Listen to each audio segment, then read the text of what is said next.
땅에서 올라온 다른 짐승과 666이라는 제목으로 말씀해 드리겠습니다. 요한계시록은 소아시아의 7 교회에 대한 편지에 이어서 대부분이 인류 역사의 종말에 있을 대환란과 예수 그리스도의 재림과 최후의 심판에 관하여 다루고 있으며, 끝부분은 새하늘과 새 땅 새 예루살렘에 관하여 기록되어 있습니다. 이는 사도 요한이 밤모습에 유배되어 있을 때 우리 주 예수 그리스도께서 보여주는 환상과 계시입니다. 이 환상과 계시가 기록된 성경에는 비유와 상징이 많이 기록되어 있습니다. 비유와 상징으로 기록된 부분은 명확하게 이해하기 어렵습니다. 그러나 줄거리와 핵심을 바르게 파악하면 그 부분들은 추리하는 정도에 거쳐도 됩니다. 현재는 알지 못해도 장래는 다 알게 될 것입니다. 예언의 말씀은 틀림없이 다 이루어질 것이기 때문입니다. 일상생활에서 우리가 직면하는 흥미롭고 궁금한 일들의 내막을 다 알지 못한다 해도 그로 인하여 생활에 곤란을 겪지는 않습니다. 그 궁금한 일의 실상을 조만간 다 알게 될 것이 확실하다면 기대를 가지고 기다릴 것입니다. 그 일이 자신에게 복된 일이라면 더욱 그러합니다. 하나님께서 요한계시록을 이토록 많은 비유와 상징으로 기록하게 하신 이유도 그러한 것입니다. 만일 우리가 지금 낱낱이 다 이해하지 않으면 안 될 일이라면 결코 이런 식으로 기록하게 하지 않았을 것입니다.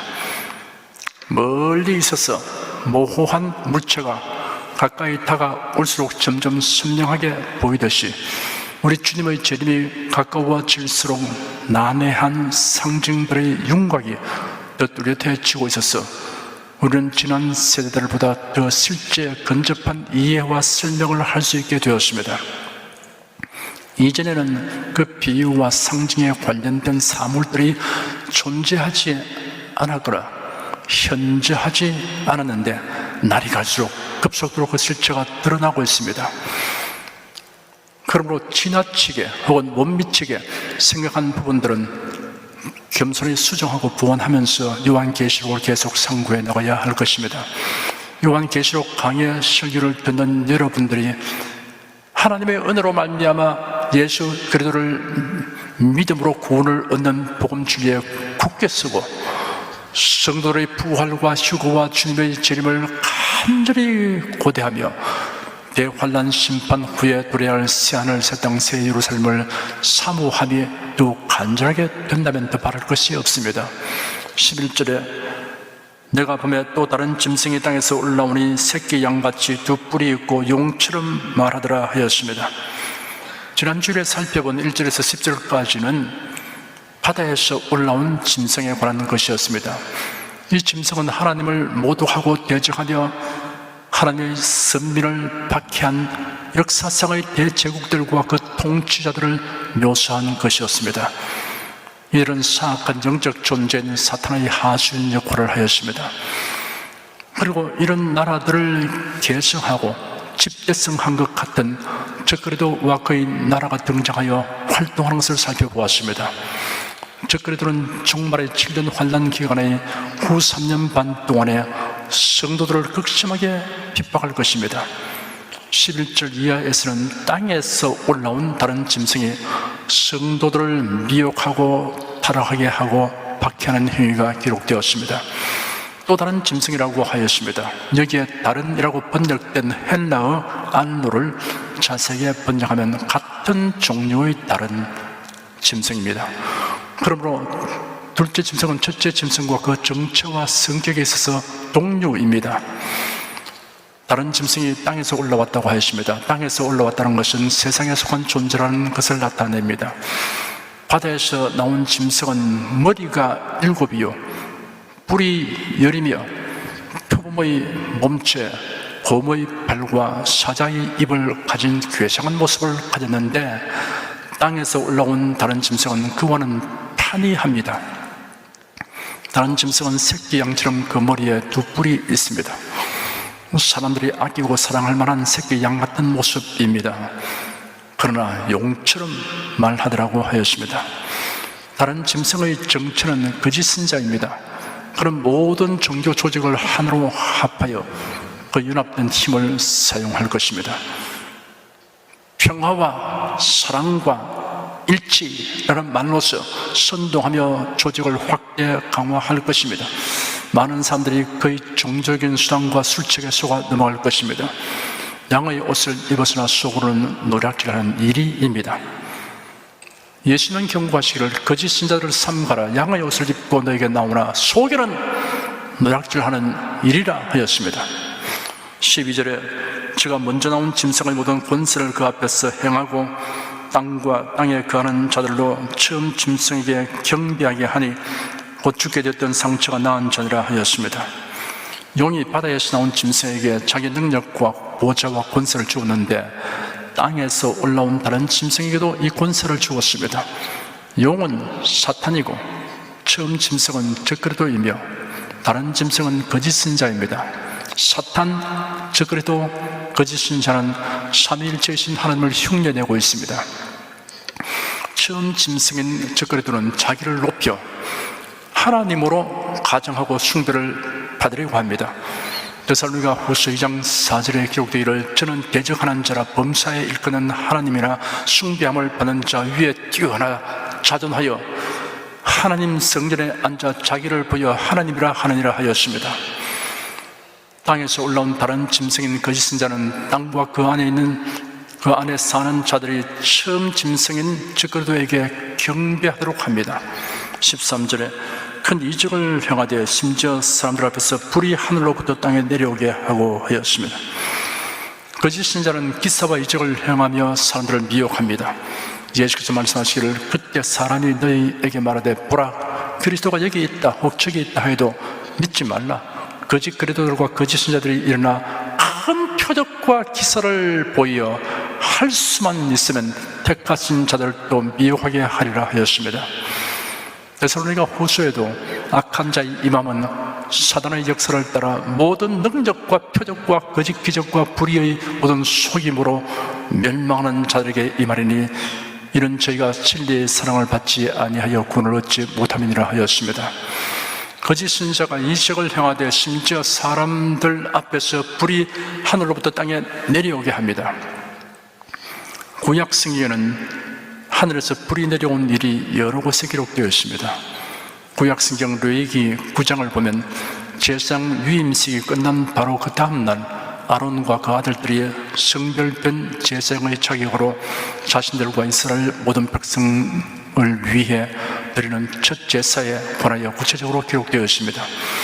아론이 속죄제와 번제와 화목제를 끝내고 내려오니 여호와 앞에서 불이 나와 단 위의 번제물과 기름을 불살랐습니다. 온 백성이 이를 보고 소리 지르며 엎드렸습니다. 단순히 제물을 태우기 위한 목적으로 불이 나온 것이 아닙니다. 왜냐하면 하늘에서 불이 내리기에 앞서 먼저 번제단 위의 번제물은 기존의 자연적인 불 위에 타고 있었기 때문입니다.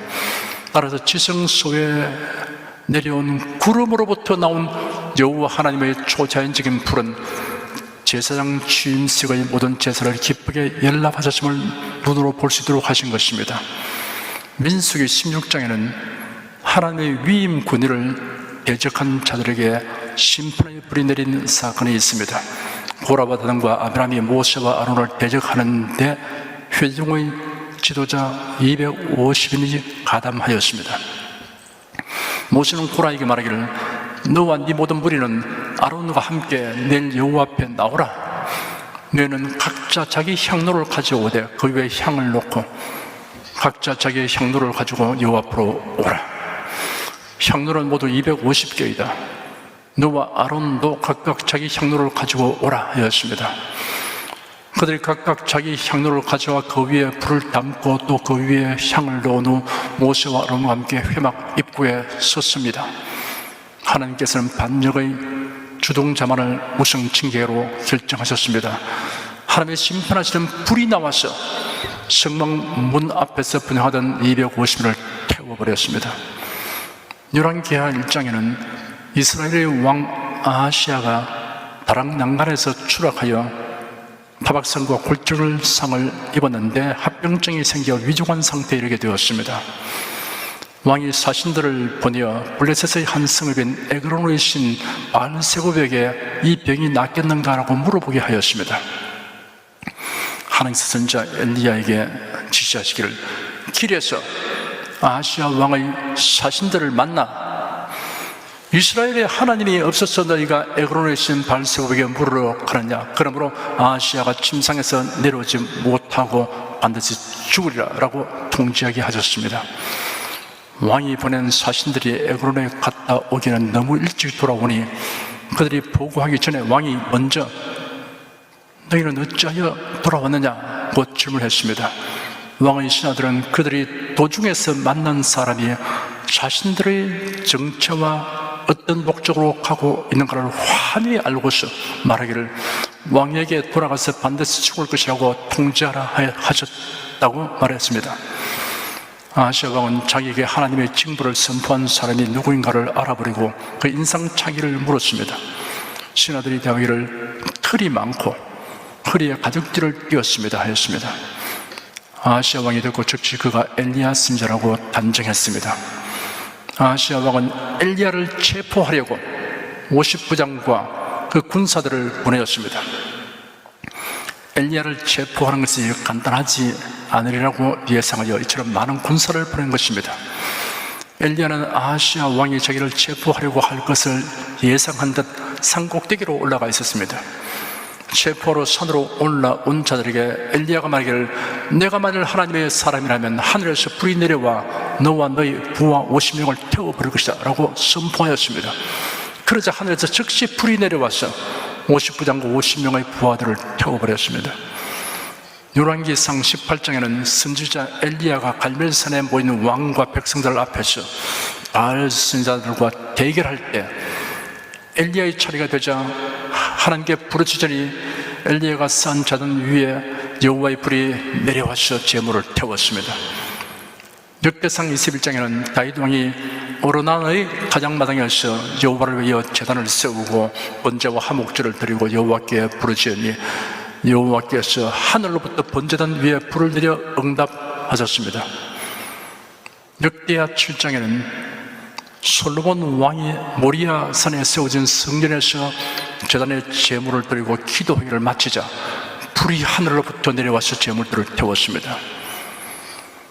마귀는 하나님이 나타내신 이적을 모방합니다.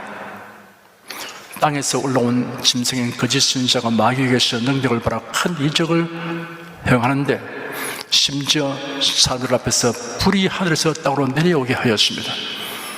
성도 여러분은 누가 이적을 행한다고 하여 분별 없이 흠모하거나 다른 일이 없도록 주의해야 합니다.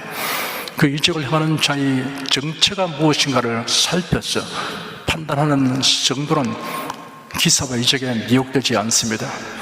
14절에 짐승 앞에서 바른 바 이적을 행함으로 땅에 거하는 자들을 미혹하며 땅에 가는 자에게 이르기를 칼에 상하였다가 살아난 짐승을 위하여 우상을 만들라 하더라 하였습니다. 거짓 선지자는 이적을 행하여 모든 사람들을 미혹한 후 그 엿새를 몰아 세상 사람들에게 적그리스도의 우상을 만들도록 명령을 내립니다. 스탈린이나 김일성이 개인 우상화 작업을 시작할 때 동상을 만들어 사람들이 경배하게 한 것처럼 거짓 선지자도 적그리스도를 신적인 존재로 부상시키기 위해 우상을 만들게 합니다. 15절에 저가 권세를 받아 그 짐승의 우상에게 생기를 주어 그 짐승의 우상으로 말하게 하고 또 짐승의 우상에 경배하지 아니하는 자는 몇이든지 다 죽이게 하더라 하였습니다. 인간의 손으로 만든 우상을 경배하는 것은 우상의 배후에 활동하는 사탄의 영향을 받아서 행하는 것입니다. 오늘날 발전된 기술로는 우상이 말하게 하는 것이 쉬운 일입니다. 가까이에서 보아도 실제 사람인지 로봇 인형인지 구분하기 어려울 정도로 제작할 수 있습니다. 실물처럼 만든 밀랍 인형 전시장들이 세계 곳곳에 있습니다. 모습이 실존 인물과 아주 흡사할 뿐 아니라 몸을 움직이고 말도 할 수 있게 제작할 수 있습니다. 더욱이 인공지능을 장치하면 놀라운 지능과 기능을 가진 우상을 만들 수 있을 것입니다. 사탄은 사람들이 무슨 형상을 만들어 거기에 경배하도록 미혹합니다. 하나님을 등지고 타락한 인생들은 어느 시대 어느 곳에서나 우상을 만들고 신겨 구하여 섬기고 있습니다. 자신들의 손으로 다듬어 만든 우상을 신전이나 높은 산에 가져다 놓고 그 앞에 가서 경배합니다.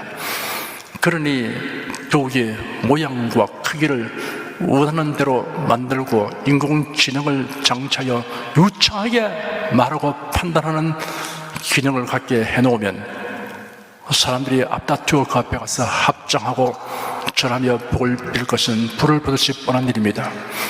성경에는 그 우상이 설치될 곳이 예언되어 있습니다. 다니엘서 9장 27절이나 12장 11절에 황폐케 하는 미운 물건이 세워질 것에 관한 기록을 살펴보면 예루살렘의 재건들은 성전에 세울 것으로 보입니다. 대환란 기간에 등장하는 거짓 선지자가 그 잔인성을 드러내어 우상에 경배하지 않는 자는 닥치는 대로 죽입니다.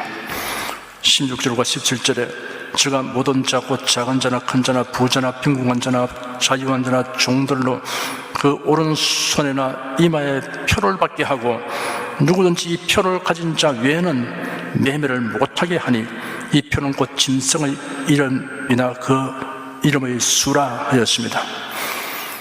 인간의 경제활동 상거래는 오랜 세월과 여러 과정을 통하여 발전되어 왔습니다. 옛날부터 인류는 상호 공존을 위해 생필품을 교환하며 살았습니다. 물물 교환을 하려면 많은 불편을 감수해야 했습니다. 좀 더 편리한 거래를 위해서 나무잎사귀나 조개껍질을 지불선으로 사용하다가 발전하여 쇠붙이를 녹여 만든 동전, 은화와 금화를 만들어 사용하였습니다. 나아가서 더 편리한 수단으로 지폐, 수표, 약속음을 사용하고 있습니다. 사고 파는 행위가 빈번해짐에 따라 화폐 제도로까지 발달을 하였으나 오늘 그 화폐 때문에 발생하는 강도, 살인, 도둑 사건은 다 헤아릴 수 없습니다. 여기에 대한 대책으로 크레디트 카드가 생겨났습니다. 신용카드는 발행 회사에서 신용으로 상품을 팔고 사는 제도로서 컴퓨터로 관리하게 됩니다. 전화로 폰뱅킹을 컴퓨터로 텔레뱅킹을 이용하여 입출금을 할 수 있게 되었습니다. 현재는 컴퓨터 통신망의 발전으로 전자화폐, 가상화폐가 널리 보급되고 있습니다. 현금 없는 사회가 급속히 실현되어 가고 있습니다. 카드 하나만 가지면 어느 나라의 어느 상점에서도 통용되는 시대에 이르고 있습니다. 상점 계산대, 컴퓨터 판독 장치는 팔린 물품의 번호와 소비자의 고유 번호가 판독되어 자동적으로 물품 가격이 계산되고 그 소비자의 거래 은행 구좌에서 금액이 차감됩니다. 그런데 문제는 이러한 카드 역시 분실, 도난의 위험이 따릅니다. 이에 대한 해결책이 몸에 전자칩을 심거나 전자문신을 새기는 것입니다. 즉 그래도 이 지하에서는 강력한 통제 경제 체제가 실시될 것입니다. 물건을 사고 파는 모든 경제 활동은 누구든지 즉 그래도 이 표를 받은 자에게만 허용됩니다. 한 사람도 예외가 없는 철두철미한 규제가 실시될 것입니다. 남녀노소 피부 기준을 가리지 않습니다. 즉 그리도는 성령의 인침을 모방하여 모든 사람의 오른손이나 이마에 표를 받게 합니다. 손이나 이마에 마이크로칩을 삽입하든가 레이저로 새기거나 아니면 더 발전된 어떤 방법으로 그 사람 고유의 신원뿐 아니라 위치를 확인하는 어떤 표를 받게 할 것입니다. 그 표는 적어도 이름이라 그 이름의 숫자입니다. 18절에 지혜가 여기 있으니 총명 있는 자는 그 짐승의 수를 세어보라. 그 수는 사람의 수니 666이니라 하였습니다. 하나님의 숫자는 7입니다. 성부, 성자, 성령, 삼위의 하나님은 모두 완전 숫자 7입니다. 6은 하나님의 숫자 7에서 1이 모자라는 숫자로서 사람의 숫자입니다. 666은 사람의 숫자이며 여러 가지 뜻이 있습니다. 마귀가 성삼위일체이신 하나님을 모방하여 적그리스도와 거짓 신들을 세워 활동하는 것을 나타내고 있습니다. 용어의 수도 6, 적그리스도의 수도 6, 거짓 선자의 수도 6으로서 악의 삼위일체입니다. 알파벳을 수치로 계산하여 666을 해석해 버리는 사람들이 있습니다. 케플러 박사는 A = 100, B = 101, C = 102, D = 103 이런 식으로 대입하여 이름을 숫자로 풀이하였습니다. 이런 방법으로 바벨탑을 쌓은 니무롯의 철자를 숫자로 환산하면 666이 됩니다. 교회를 극심하게 박해한 로마의 네로 황제를 히브리어로 음력하여 그 철자들을 숫자로 계산하면 666이 됩니다. 히틀러의 철자를 숫자로 환산하면 H107, I108, T119, L111, E104, R117이 되어 숫자의 합계가 666입니다. 흥미로운 숫자 계산입니다. 여기에 언급된 사람들이 역사의 종말에 세계를 지배할 적그리스도는 아니지만 모형과 그림자로 간주될 수 있습니다. 성경에는 복합적인 의미를 가진 지언들이 많이 있습니다. 우리 사회의 모든 분야에서 현재도 그러하지만 날이 갈수록 또 필수적인 도구로 손꼽히는 것이 컴퓨터입니다. 70년 동안에 상상에 따를 수 없을 만큼 발전되어 이제는 컴퓨터 없이는 어떤 업무든 원활하게 수행할 수 없게 되었습니다. 컴퓨터는 대량의 정보 수집과 저장과 활용을 용이하게 하므로 세계 정부와 적그리스도의 통치를 가능케 하는 도구가 되었습니다. 이를 생각하면서 컴퓨터라는 낱말을 숫자로 환산한 분들이 있습니다. 컴퓨터라는 낱말의 알파벳을 A는 1, B는 2, C는 3 이런 방법으로 하되 각각의 수에 모두 인간의 수 6을 곱하면 C 18, O 90, M 78, P 96, U 126, T 120, E 30, R 108이 되므로 합산하면 666이 됩니다.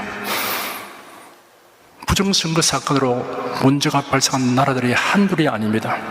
지금 미국은 부정선거로 대대적인 소송이 진행되고 있습니다. 그 결과가 미칠 파급력 때문에 전 세계의 이목이 집중되고 있습니다. 선거 부정은 여러 방면에서 저질러지고 있는데 그 중에 전자기기를 사용한 조작 부정 행위가 있습니다. 전자분류기와 컴퓨터로서 개표 부정이 자행되고 있는 사실이 놀랍습니다. 그리고 또 놀라운 일은 통계에서 사전투표 득표 비율이 63대 36이라는 똑같은 수치로 나타나는 사실입니다. 어떤 분이 예리한 통찰력으로 이를 분석하여 63의 3과 36의 3을 합치면 666이 된다고 말했습니다. 지혜가 여기 있으니 총명이 된 자는 그 짐승의 수를 세어보라. 그 수는 사람의 수는 666이니라 라고 18절에 기록되었습니다. 성도들은 666이라는 숫자가 적그리스도의 존재와 활동을 암시하는 숫자라는 것을 유념하고 여러 방면에서 유심히 살펴볼 필요가 있습니다. 총명이 된 사람은 그 짐승의 숫자를 세어보라. 여기에 지혜가 있다 하신 말씀에는 666이라는 숫자가 아무도 전혀 알 수 없는 비밀이 아님을 암시하고 있으며 아울러 관심을 가지고 살펴보라는 뜻이 있습니다. 유럽 공동체에서는 전 세계 사람에게 번호를 매기기 위한 종합계획을 세우고 있으며 벨기에에서 브뤼셀의 유럽 공동체 본부에 설치된 컴퓨터에 이를 수료할 것이라고 알려져 있습니다. 모든 사람에게 부여되는 번호는 이마나 손등에 레이저 광선으로 문신해 넣을 수 있을 것이라고 합니다. 기술적인 방법으로는 번호를 새길 특수 물질을 체내에 주사하면 피부 밑에서 부드럽게 퍼지고 반쯤 굳어져 영구적인 피막을 형성하게 되는데 그 위에 레이저 광선총으로 그 사람의 번호를 쓰게 되는 방법입니다. 그 번호는 경제 행위뿐 아니라 다목적으로 이용될 것입니다. 바코드, QR코드, 체크카드, 신용카드, 전자화폐, 컴퓨터, 휴대폰, 감시 카메라, 감시 정찰 위성, 드론, 666 짐승의 표 등 첨단 기기와 기술로서 모든 사람의 활동을 감시하고 통제할 수 있는 상황이 오늘의 현실입니다. 적그리스도가 통치할 세계 정부를 만들기 위한 작업이 어떤 조직들에 의하여 지속적으로 추진되고 있을 것입니다. 이를 지지하고 협력할 사람을 각국의 통치자가 되게 하는 작업을 할 것이 분명합니다. 그 작업은 세 방면에서 진행할 것입니다. 하나는 대중에게 영향력이 있는 인사들과 자신들의 뜻을 따르게 할 자들을 매수하는 일입니다. 큰 이득을 제공하거나 혹은 위협 등 갖가지 수단 방법을 사용할 것입니다. 또 하나는 언론을 장악하는 일입니다. 타락한 언론은 거짓 정보로 여론을 조작하고 대중을 선동할 것입니다. 대중을 세뇌하는 일을 할 것입니다. 그리고 조작된 부정선거입니다. 투표란 집단적인 쇼가 될 뿐이고 개표를 주관하는 자들이 마음대로 조작할 것입니다. 투표권자가 선량한 지도자를 선출할 수 없기 때문에 선거는 의미가 없어집니다. 부정선거로 권력을 잡은 악한 통치자와 정부는 법과 제도를 바꾸고 개인의 자유를 통제하고 유린합니다. 각 나라에서 유권자들이 애호각성하여 부정선거에 대항하고 바로잡지 않으면 빼앗긴 자유 회복은 날이 갈수록 가망이 없게 될 것입니다. 바울서는 성령의 감동하심을 입어 기록하기를 형제들아 때와 시기에 관하여는 너희가 쓸 것이 없으면 주의 날이 밤에 도적같이 이를 줄을 너희 자신이 자세히 알미라. 저희가 평안하다 안전하다 할 그때 잉표된 여자에게 해상 고통이 이름과 같이 멸망이 호련히 저에게 이르리니 결단코 피하지 못하리라 하였습니다. 그리고 이어서 말하기를 형제들아 너희는 어둠에 있지 아니하며 그 날이 도적같이 너에게 임하지 못하리니 너희는 다 빛의 아들이요 낮의 아들이라. 우리가 밤이나 어둠에 속하지 아니하나니 그러므로 우리는 다른 이들과 같이 자지 말고 오직 기어 근신할지라 하였습니다. 주의 날이 밤에 도적같이 오지만 다만 끼어 근신하는 성도에게는 그날이 도적같이 임하지 아니하리라 하였습니다. 그날이 도적같이 임하지 아니하리라 하였습니다. 감사합니다. 할렐루야. 강물의 유속이 빨라지고 큰 물이 쏟아져 내리는 크고 요란한 소리가 들리면 폭포에 접근하고 있다는 것을 감지할 수 있습니다. 이처럼 세상에 일어나는 급속하고 현저한 변화가 교회의 휴고와 대환란이 임박하고 있음을 알려주고 있습니다. 오직 근전한 성도들은 뚜렷하게 이를 감지할 수 있습니다. 형제들아 너희는 어둠에 있지 아니하므로 그날이 도적같이 너에게 임하지 못하리니 너희는 다 빛의 아들이요 낮의 아들이라 하신 말씀은 저와 성도 여러분 모두를 향하신 주님의 말씀입니다. 확실하게 믿으시면 아멘으로 화답하십시오. 기도하겠습니다. 하나님, 지금 우리는 정상적인 사람으로서 상식적으로는 도저히 이해가 될 수 없는 일들이 도처에 일어나고 있는 것을 보고 저희들이 놀라지 않을 수 없습니다.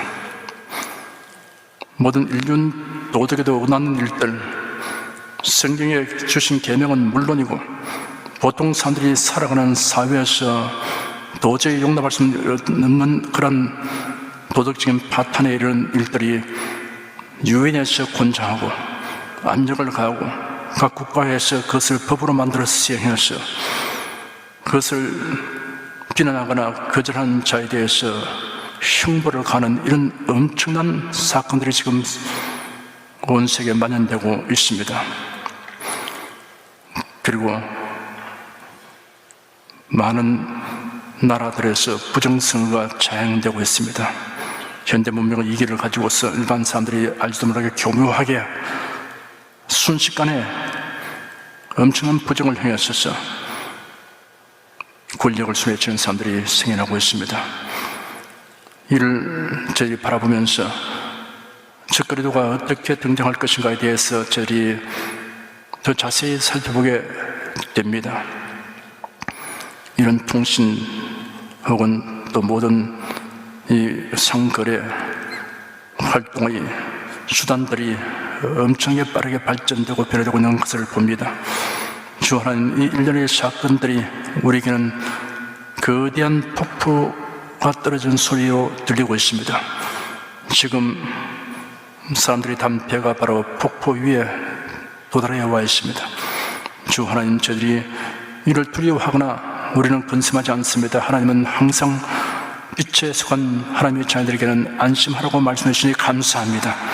우리는 그것을 자세히 살피며 그 짐승의 수를 헤아려 보고 그 이름을 살펴보면서 사는 지혜를 얻게 된 것을 감사합니다.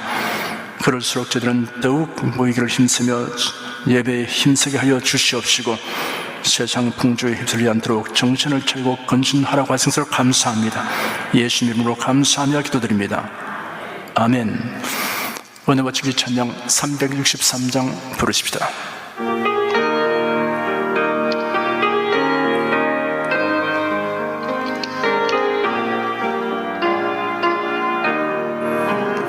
보라대 속에 십자가 지신 예수 그리스도, 머리에는 가시관 손과 발대 못 박히셨네. 극렬한 고통 중에서 다 이루었다 크게 외치실 때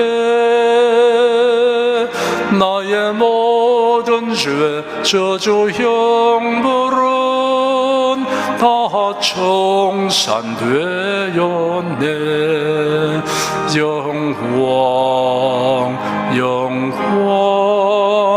영광이로다. 모든 영광 하나님께. 오 할렐루야. 사망 권세를 이기고 부활하신 그리스도, 제자들이 보는 중에 하늘로 들림 받으셨네. 하늘로 오른 예수님, 가심을 본 그대로 오시리라. 천사 음성이 나의 귓가에 쟁쟁하게 들리네.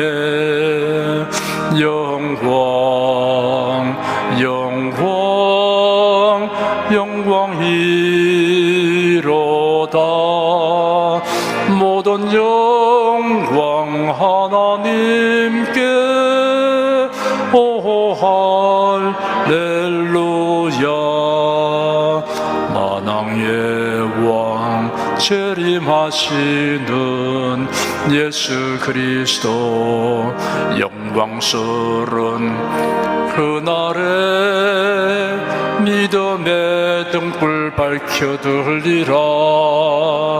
깨어 기도하던 성도들 순식간에 호련히 변화되어 구름소 공중에서 주님을 맞으리.